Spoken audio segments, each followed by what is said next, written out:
ہم تو عادت کے طور پر اور سعادت کے لیے عبادت کرتے ہیں۔ عبادت کو سعادت کی خاطر نہ کرنا، بلکہ عبادت معبود کی کرنا، اللہ کی کرنا، عادت کی عبادت نہ کرنا۔ آپ نے شریعت کی نماز نہیں پڑھنی، بلکہ آپ نے اللہ کی نماز پڑھنی ہے۔ عبادت اللہ کی محبت میں کرو اور شریعت کے خوف سے نہ کرو۔ عبادت خوف سے نہیں بلکہ شوق کے ساتھ کرنا۔ تو عبادت وہ ہے جو اللہ کی محبت میں کی جائے، پیور اللہ کی محبت میں کرنا۔ محبت جو ہے یہ اپنا بدلہ نہیں مانگتی، اپنا انعام نہیں مانگتی۔ محبت والا یہ نہیں کہتا کہ یا اللہ میں نے تیری عبادت کی ہے لہٰذا میری دعا قبول فرما۔ محبت صرف محبت ہے تو اللہ کی عبادت اللہ سے محبت کی وجہ سے کرنا، اور یہ کہ خوف سے نہ کرنا۔ اصل ذات تو اللہ ہے، اس لیے اللہ کے نام کی عبادت اللہ کے حبیب صلی اللہ علیہ وآلہ وسلم کے کہنے پر کرو۔ جب یہ دونوں محبتیں آپ کو سمجھ آ گئیں تو پھر آپ کی محبت کا نام شریعت ہے۔ اگر صرف شریعت کے لیے عبادت کرو گے تو پھر آپ صرف کتابیں پڑھتے رہ جاؤ گے۔ اس لیے اللہ کی محبت میں اللہ کی عبادت اللہ کے محبوب صلی اللہ علیہ وآلہ وسلم کے بتائے ہوئے طریقے کے مطابق کرنا، اور اللہ کے محبوب صلی اللہ علیہ وسلم کے بتائے ہوئے لفظ پر کسی اور لفظ کو ترجیح نہ دینا، یہ بہت ضروری ہے۔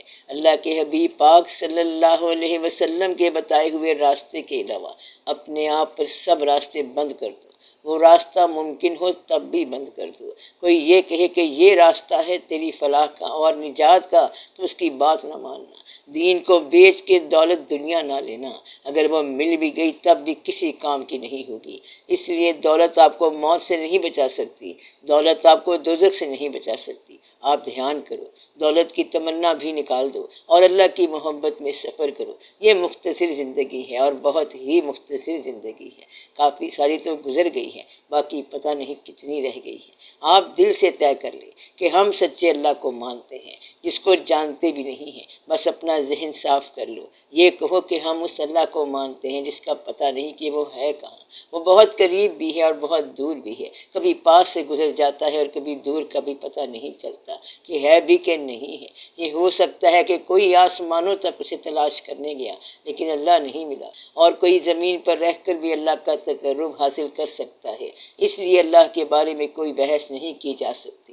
اللہ آپ کی دریافت نہیں ہے، اللہ وہ ہے جو اللہ کے حبیب پاک صلی اللہ علیہ وآلہ وسلم نے ارشاد فرمایا ہے، اور اللہ کے حبیب صلی اللہ علیہ وسلم سے اس حد تک محبت ہو کہ آپ صلی اللہ علیہ وسلم کی بتائی ہوئی ہر بات پر دنیا کی کسی بات کو کوئی فوقیت نہیں ہے، دنیا کے کسی آدمی کی کسی بات کو فوقیت نہیں ہے۔ اگر ایک مبلغ کہتا ہے کہ سچ بولنا چاہیے اور وہ رہنما ہے اخلاقیات کا، یعنی سوشل ریفارمر، حضور پاک صلی اللہ علیہ وسلم بھی فرماتے ہیں کہ سچ بولنا، تو یہ شخص جو سچ بولنے کا کہتا ہے اور حضور پاک صلی اللہ علیہ وسلم جو سچ بولنے کا فرماتے ہیں، ان میں بڑا فرق ہے۔ تو سچ صرف وہ بولنا جو حضور پاک صلی اللہ علیہ وسلم نے ارشاد فرمایا، اور باقی سچ بولنے والے سارے جھوٹے ہیں۔